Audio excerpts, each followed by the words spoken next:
Hi hello ನಮಸ್ಕಾರ.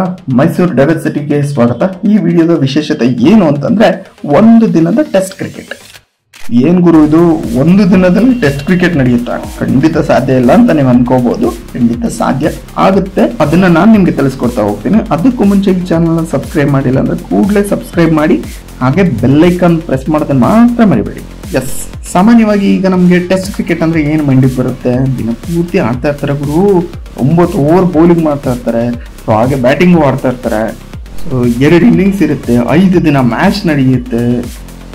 So ಒಂದು ದಿನದಲ್ಲಿ 40 ಮಿನಿಟ್ಸ್ ಲಂಚ್ ಬ್ರೇಕ್ ಇರುತ್ತೆ, 20 ಮಿನಿಟ್ಸ್ ಟೀ ಬ್ರೇಕ್ ಇರುತ್ತೆ, ಹಾಗೆ ಮಧ್ಯೆ ಒಂದು ಸಣ್ಣ ಡ್ರಿಂಕ್ಸ್ ಬ್ರೇಕ್ ಕೂಡ ಇರುತ್ತೆ. ಆದರೆ ಈಗ ನಮ್ಮ ಕ್ರಿಕೆಟ್ ದಿಗ್ಗಜರಂತ ಯಾರ್ಯಾರಿದ್ದಾರೆ, ಸೊ AB ಡಿವಿಲಿಯರ್ಸ್ ಆಗಿರ್ಬೋದು, ಸರ್ ಕ್ಲೈವ್ ಲಾಯ್ಡ್ ಆಗಿರ್ಬೋದು, ಅಥವಾ ಮ್ಯಾಥ್ಯೂ ಹೆಡನ್ ಆಗಿರ್ಬೋದು, ಹರ್ಭಜನ್ ಸಿಂಗ್ ಆಗಿರ್ಬೋದು, ಸೊ ಇವ್ರನ್ನ ಒಳಗೊಂಡಂತ ಒಂದು ಸಮಿತಿ ಈಗ 4ನೇ ಸ್ವರೂಪದ ಕ್ರಿಕೆಟ್ ಅನ್ನ ಇಂಟ್ರೊಡ್ಯೂಸ್ ಮಾಡ್ತಾ ಇದೆ. ಸೊ ಅದು ಏನು 4ನೇ ಸ್ವರೂಪದ ಕ್ರಿಕೆಟ್ ಅಂದ್ರೆ ಟೆಸ್ಟ್ 20 ಅಂತ. ಟೆಸ್ಟ್ ಕ್ರಿಕೆಟ್ನಲ್ಲೂ T20 ಸ್ವರೂಪದ ಮಾದರಿಯನ್ನ ಜಾರಿಗೆ ತರುವಂಥದ್ದು. ಸೊ ಅದು ಹೇಗೆ ಅಂತ ಅನ್ನೋದನ್ನ ಮುಂದೆ ತಿಳ್ಕೊಳ್ಳೋಣ.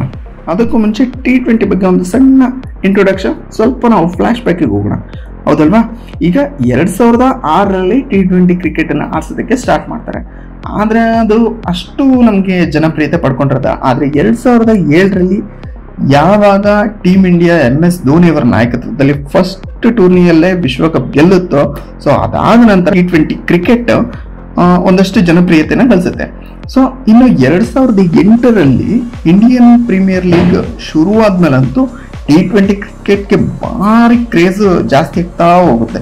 ಸೊ ಇವತ್ತಿಗೂ ಕೂಡ ಟೆಸ್ಟ್ ಕ್ರಿಕೆಟ್ ದಿನವಿಡೀ ನೋಡುವಂತವರ ಸಂಖ್ಯೆ ಕಡಿಮೆ ಇದ್ರು T20 ಸ್ವರೂಪದ ಕ್ರಿಕೆಟ್ಗಳಿಗೆ ಹೆಚ್ಚು ಮಹತ್ವವನ್ನು ಕೊಡ್ತಾ ಇದ್ದಾರೆ.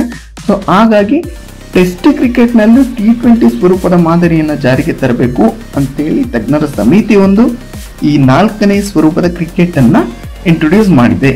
ಈಗಾಗಲೇ ನಾವು ಒನ್ ಡೇ ಕ್ರಿಕೆಟ್ ಅನ್ನು ನೋಡಿದೀವಿ, 5 ದಿನದ ಟೆಸ್ಟ್ ಕ್ರಿಕೆಟ್ಗಳನ್ನು ನೋಡಿದೀವಿ, ಹಾಗೆ T20 ಕ್ರಿಕೆಟ್ಗಳನ್ನು ನೋಡಿದೀವಿ, T10 ಲೀಗ್ ಕೂಡ ನೋಡಿದೀವಿ, ಹಾಗೆ 100 ಬಾಲ್ ಕ್ರಿಕೆಟ್ ಮ್ಯಾಚ್ಗಳನ್ನು ಕೂಡ ನೋಡಿದೀವಿ. ಈಗ ಟೆಸ್ಟ್ T20 ಅಂತಂದ್ರೆ ಏನಿದು, ಹೇಗಿರುತ್ತೆ ಟೆಸ್ಟ್ T20, ಯಾರಿಗೆಲ್ಲ ಇದರ ಅನುಕೂಲ ಸಿಗುತ್ತೆ ಅನ್ನೋದನ್ನ ನಾವು ಈ ವಿಡಿಯೋದಲ್ಲಿ ತಿಳ್ಕೊತಾ ಹೋಗೋಣ. ಫಸ್ಟ್ ಆಫ್ ಆಲ್, ಈಗ ಸುಮಾರು ಒಂದು 13ರಿಂದ 19 ವರ್ಷದ ಒಳಗಿನವರಿಗೆ ಸೊ ಈ ಟೆಸ್ಟ್ T20 ಮಾದರಿ ಕ್ರಿಕೆಟ್ಗಳನ್ನ ಅನುಷ್ಠಾನಗೊಳಿಸಲಾಗ್ತಾ ಇದೆ. ಇದು ಕೂಡ ನಾರ್ಮಲ್ ಟೆಸ್ಟ್ ಕ್ರಿಕೆಟ್ ರೀತಿನಲ್ಲೇ ರೆಡ್ ಬಾಲ್ ಕ್ರಿಕೆಟ್ ನಲ್ಲೇ ಆಡಿಸ್ತಾರೆ. ಸೊ ಇದು ಒಂದು ಮ್ಯಾಚ್ 80 ಓವರ್ನಲ್ಲಿ ಇರುತ್ತೆ. 5 ದಿನದ ಟೆಸ್ಟ್ ಕ್ರಿಕೆಟ್ ನಲ್ಲಿ 2 ಇನ್ನಿಂಗ್ಸ್ ಇದ್ದಂತೆ. ಸೊ ಈ 80 ಓವರ್ನ ಟೆಸ್ಟ್ ಕ್ರಿಕೆಟ್ ನಲ್ಲೂ 2 ಇನ್ನಿಂಗ್ಸ್ ಇರುತ್ತೆ. ಒಂದು ಮ್ಯಾಚ್ 2 ಇನ್ನಿಂಗ್ಸ್.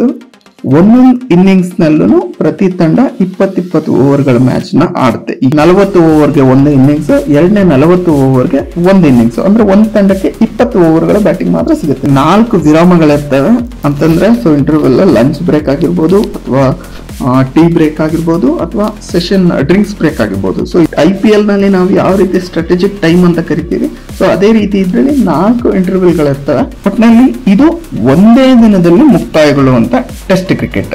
ಇದರಲ್ಲಿ ನಿಯಮಗಳು, ರೂಲ್ಸ್ ಗಳು ಹೇಗೆ ಅನ್ವಯ ಆಗುತ್ತೆ, ಯಾವ ರೀತಿ ಇದನ್ನ ಪಂದ್ಯ ಆಡ್ಬೇಕಾದ್ರೆ ಏನೇನು ಮಾಡಲಾಗುತ್ತೆ ಅನ್ನೋದನ್ನ, ಅಂದ್ರೆ ಪ್ರತಿ ಪಂದ್ಯದಲ್ಲಿ ಒಮ್ಮೆಗೆ 4 ಓವರ್ಗಳನ್ನ ಪವರ್ ಪ್ಲೇ ಅಂತೇಳಿ ಮಾಡ್ತಾರೆ. ಸೊ ಈಗ ನಾವು IPL ಅಲ್ಲಿ ಹೇಗೆ 6 ಓವರ್ಗಳನ್ನ, ಮೊದಲ 6 ಓವರ್ಗಳನ್ನ ಪವರ್ ಪ್ಲೇ ಅಂತ ಕರಿತೀವಿ, ಸೊ ಅದೇ ರೀತಿ ಇದರಲ್ಲಿ 4 ಓವರ್ಗಳನ್ನ ಪವರ್ ಪ್ಲೇ ಅಂತ ಹೇಳಿ ನಿರ್ಧಾರ ಮಾಡ್ತಾರೆ.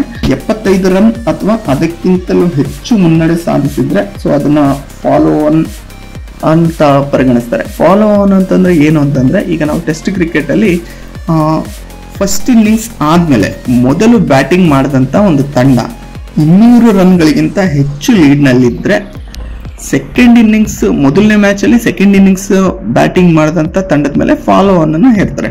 ಆವಾಗ ಏನ್ ಮಾಡ್ಬೇಕಾಗುತ್ತೆ, ಸೆಕೆಂಡ್ ಇನ್ನಿಂಗ್ಸ್ ಬ್ಯಾಟಿಂಗ್ ಆಡಿದಂತ ಒಂದು ತಂಡ ಸೊ ಪುನಃ ಅವರು ಮತ್ತೆ 2ನೇ ಇನ್ನಿಂಗ್ಸ್ಗೆ ಅವರೇ ಬ್ಯಾಟಿಂಗ್ ಮಾಡ್ಬೇಕಾಗುತ್ತೆ. ಅವಾಗ ಮುಂದಿನ ಅವರ 200 ರನ್ ಲೀಡ್ ಏನಿರುತ್ತೆ ಅದನ್ನ ಈಕ್ವಲ್ ಮಾಡಿ, ಸೊ ನೆಕ್ಸ್ಟ್ ಅವರು ಗಳಿಸುವಂತ ರನ್ ಅನ್ನ ಟಾರ್ಗೆಟ್ ಅಂತ ಹೇಳಿ ಫಿಕ್ಸ್ ಮಾಡ್ತಾರೆ. ಅದೇ ರೀತಿ ಇದರಲ್ಲಿ 75 ರನ್ ಅಥವಾ ಅದಕ್ಕಿಂತಲೂ ಹೆಚ್ಚು ರನ್ ಅಷ್ಟು ಲೀಡ್ ನಲ್ಲಿದ್ರೆ ಫಾಲೋ ಅನ್ನ ಹೇರಬಹುದಾಗಿದೆ. ಸೊ ಇನ್ನು ಪಂದ್ಯದ ಅಂದ್ರೆ ಇಡೀ ಟೆಸ್ಟ್ ಮ್ಯಾಚ್ ನಲ್ಲಿ 5 ಬೌಲರ್ಗಳನ್ನ ಯಾವುದೇ ತಂಡ 5 ಬೌಲರ್ಗಳನ್ನ ಬಳಸಬಹುದಾಗುತ್ತೆ. ಪ್ರತಿ ಬೌಲರ್ಗೆ ಕನಿಷ್ಠ 8 ಓವರ್ಗಳನ್ನ ಬೌಲಿಂಗ್ ಮಾಡೋದಕ್ಕೆ ಅವಕಾಶ ಇರುತ್ತೆ. ಎಲ್ಲಾ ಪ್ರೋಸೆಸ್ಗಳು ಅಂದ್ಕೊಂಡಂತೆ ನಡೆದ್ರೆ 2026 ಜನವರಿಯಿಂದಾನೇ ಇದರ ಮೊದಲ ಆವೃತ್ತಿ ಶುರುವಾಗುತ್ತೆ. ಸೊ ಫಸ್ಟ್ ಟೂರ್ನಿಯಲ್ಲಿ 6 ಫ್ರಾಂಚೈಸಿಗಳನ್ನ ಮಾತ್ರ ಇಂಟ್ರೊಡ್ಯೂಸ್ ಮಾಡ್ತಾರೆ.